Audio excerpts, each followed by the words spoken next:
जी, तो क्या सवाल था आपका? क्या पूछ रहे थे आप आज? ये जो बच्चों में या बड़ों में कान बहने का प्रॉब्लम हमने काफ़ी ज़्यादा सुना है। हुँ। तो इसका एलो के अलावा अगर हम होम्यो में कोई मुस्तकिल, परमानेंट या शफ़ा बख्श इलाज चाहें तो क्या ये मुमकिन है? जी, अच्छा सवाल है आपका। आपने अक्सर ख़ास तौर पे बच्चों में ये बीमारी ज़्यादा पाई जाती है, वैसे तो बड़ों में होती है, लेकिन बच्चों में क्योंकि बच्चे केयर नहीं करते, केयरलेस होते हैं, इसलिए बच्चों में ये प्रॉब्लम आपको ज़्यादा नज़र आता है और कई-कई साल चलता रहता है।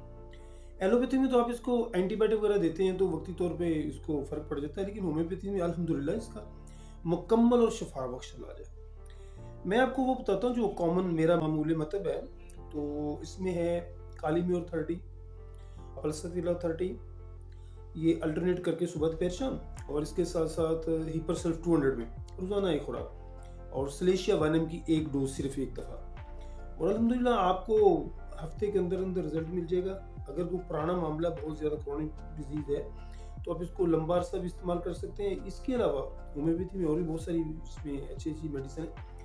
अगर तो जो मवाद निकलता है वो बहुत बदबूदार है, तो आप सेरेनम को भी ट्राई कर सकती हैं। इसमें मर्क साल भी आ सकती है, मर्क डिल्स भी आती है, और मर्क कार का भी बड़ा अच्छा रिजल्ट मिल जाता है। लेकिन जो मैंने पहले बताई है, एक पल्सटीला, कालीमोर, हिपरसल्फ और स्लेशिया के एक डोज, इससे आपके 90% मरीज ठीक हो जाते हैं।